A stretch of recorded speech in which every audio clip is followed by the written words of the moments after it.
So we're here with Raleigh and Sandy Purvis, the parents of Justin and Todd, who are the stars of a new documentary called Driving Blind, and we're going to get into that. But first of all, maybe you guys can tell us, where do you live in now? Right now we live in Augusta, Georgia. And you've been moving around a lot because? I spent 36 plus years in the military, so Wow. we moved every 3 to 5 years. Okay. And never across the street or across town, always across the world. Wow. And so obviously the boys grew up in that environment. They've been Very all over the mobile world. Right. Environment. And they're very mobile in the film, but they're sticking to this country. And if you could tell a little bit about the film itself and how they got involved with this, please. With choroideremia, which is their diagnosed disease, they lose the peripheral vision first. So there was this thought that there were going to be parts of the United States they haven't seen, and they thought about a road trip around the perimeter of the United States to see sites that they'd like to maybe imprint on their brains. Right. So they said, we're doing a road trip around the United States. It ended up to be about 36 states in 36 days. Wow. How many miles? 13,000 miles. Wow. And took a professional film crew with them who documented their journey, their great adventure, as I called it. And so that's where the movie came And the from. film crew, are these gentlemen that they worked with before or knew previously? Not really. Okay. Justin's in Washington, D.C. area, and really was the first one to kind of have an idea and started doing some financing. And then Todd, out in Los Angeles, met up with the gentleman that became the director, who also had the sound man and the cinematographer. So when we're talking about them driving, we're talking about your sons are in their own car Right. together, but then there's a van following them? Right. Yes. Okay. Second Wow, through the whole thing. equipment. Yes. As we mentioned before, Justin is he's a performer and involved with improv in Yes. DC. Okay, and Todd is also in the showbiz business. Right. Todd's a film editor for television. Okay. And does the odd independent short little film or play And doesn't when he gets the Todd opportunity. do some of the editing on the film as Right. well? Yes, Todd absolutely. was very Yes. involved in the editing. Now, when they came to you with this idea, was this something that you found to be wasn't a surprise because of who they are, or were you a little scared about this? What was your feeling Both. originally? Okay. Okay. Both, yeah. Of course, I did a lot of praying. That's a lot of country to cover Sure. in a vehicle Sure. with the knowledge that you do have a certain vision loss. Right. Right. And so I thought, I don't know if they'd ever be able to do it. Now let's go back a little to their diagnoses. When did that happen? How old were they, and what were the circumstances? Justin was diagnosed 1990, 91? About 1991. Okay. Yeah. He was 13, 14. Okay. Started off, personally, I thought he was just being the typical teenager, running into things and all that. Okay. But, we were actually in Germany, stationed in Germany, and he had to go for a school physical, and the doctor was going through the physical things and looked in his eyes and, oops, what's Saw that? something. There's something in there. I don't know, as a general practitioner, she didn't know what it was, so she said, you need to go to someplace. We went to the local ophthalmologist who didn't know. It was beyond their expertise. And they sent us back here to DC to Walter Reed, and that's where they did a series of tests. And it, for how many years? A number of years, it kind of went from the whole gamut of what it could be, from retinitis pigmentosa to gyrate atrophy to you name it. And until they finally did the right test, if you will, and it came up as choroideremia, and then that explained a lot of what I thought was typical The loss of peripheral vision, night Night blindness. blindness. Okay. So, and he was 13, 14 at the 13 to time. 14, right.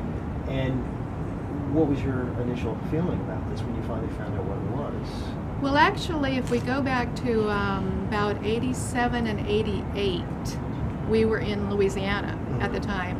And when I took them in for what we thought would just be glasses, needing glasses, we were told that they had what looked to be like freckles on their retinas. Nobody knew what it was. Both of them, both Todd and Right, Justin. Okay. right, way back then. But nobody knew much about it at that point, or they didn't even really know where to send us. So they just said, let's keep an eye on it. Every year they should at least have some kind of eye exam, extensive eye exam. So that was prior even to this, but then about 91 we had the official diagnosis. And then was Todd sooner after diagnosed because he was looked at closely, or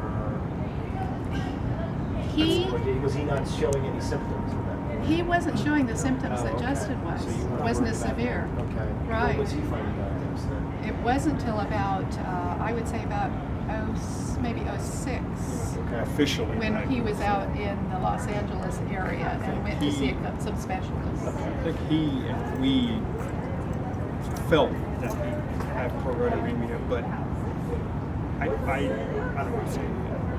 Well, is this something that's shown itself in the family, either side of the family? So, out of the blue, Jerry. Okay. And then, of course, his parents. I mean, how did you feel initially about this, knowing that they progressively eyesight worse? It's a lot to take in, and it's choroideremia especially is apparently passed through the mothers and manifests itself in the sons. So in most cases, they've actually told me, yes, you do have some freckles on your retinas as well, way back in 87 and 88, but I've not had any real issues with them. It's moved on, Justin. But it's, you cry. It's, you talk about the stages of death, and it's basically the same thing, going through those stages. And then getting to the acceptance and saying, okay, then you carry on. What do I need to keep going? And what struck me in watching the able to see the film, which is great, what struck me though is how resourceful these guys are, and how optimistic and positive they are. So does it help? She raised them, but does it help to have a couple of sons who have this disease to be the way they are? They're going to take this thing on and not Certainly, I give up? think it would be understandable if somebody with any, not just blindness, but any life-altering ailment, to say, I'm handicapped, I can't do anything, I'll just sit here.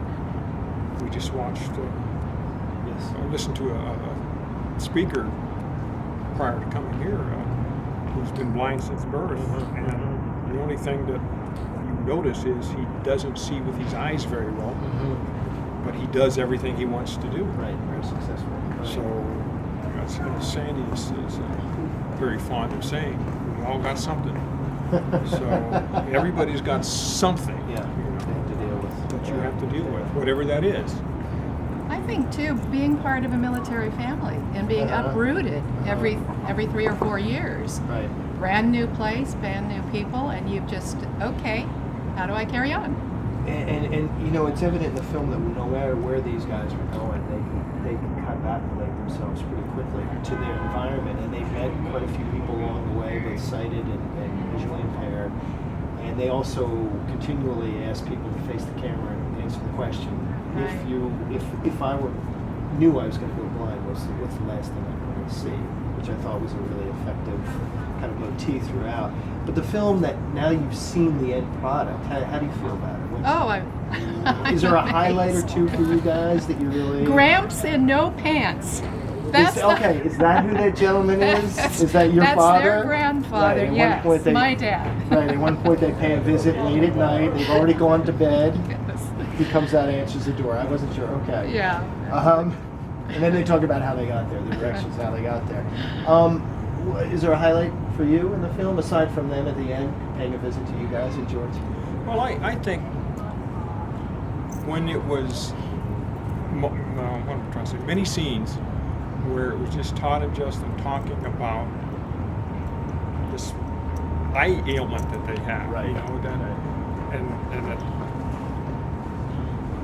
the vision, if you will, that they have, that, okay, so we can't see very well. That's not really as big a deal as those, as we probably would have thought it was 15 years ago. Right. Whatever. Right. Just- The wonderful thing to me too about the film is it's not just about choroideremia. Right. That's their issue. Right. But there are a lot of people that have vision issues, and so this is just a trip around the country to see some things that anyone that might be losing vision for whatever reason I think could enjoy.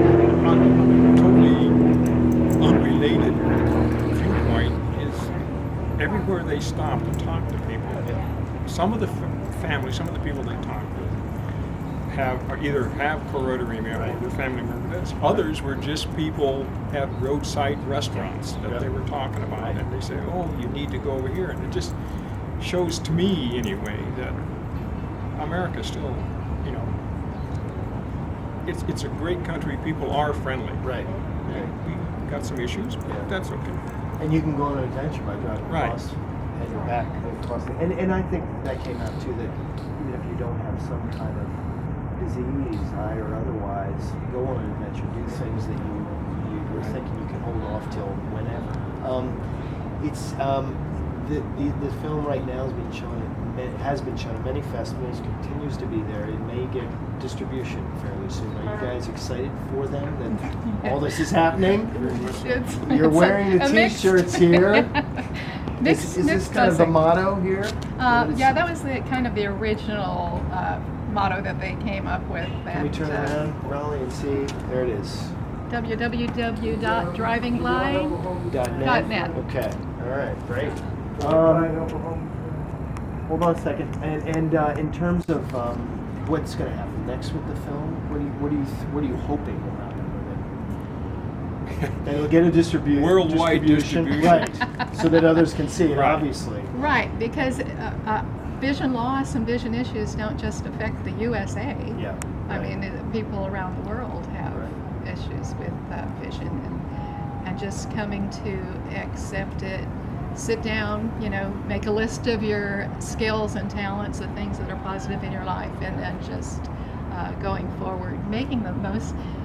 None of us know from day to day. We got to live one day at a time and live it the best that we can while we're here. And at the end of the film, obviously, we learn, just what the vision of your two sons is. There's a comparison there, and doctors, after a doctor's exam, and so Justin at this point, his vision is more limited. Right. He has to use a cane sometimes. Can't drive at this point.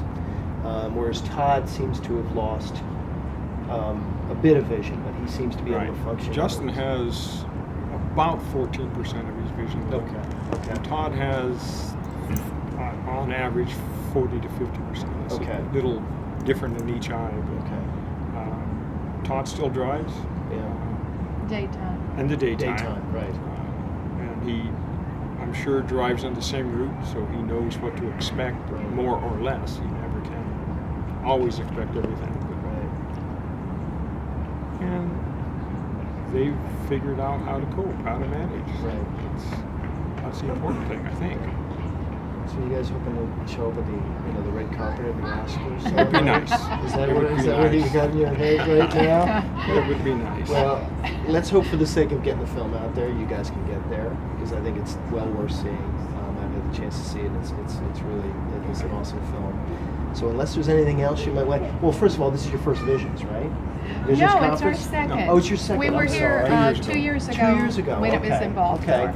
Having Justin in DC kind of makes it a combined event for Right. us, because we can come up, spend some time with him, and then be a part of the conference. And I know I'm as well. taking you away from some of it right now, so we'll wrap up. But what do you hope to get out of Visions this time around while you're here? Well, the knowledge of experts, so what the path might be ahead for all of us involved, and the inspirational stories. Right. The other Which there are people, many, the yeah. other people Yeah. that are carrying on and making the best of their situation. I think it's the hardest thing is for some of those people, especially the young men that are diagnosed and think my life is over. This Right. is the end. Right. And it doesn't have to be that way, but it's about acceptance and attitude Mm-hmm. that we all have Well, to and that's have. what your son's film is about too, obviously, in part. So wonderful. Well, thank you very much for your time. Really appreciate Thank it. you for the opportunity. Okay.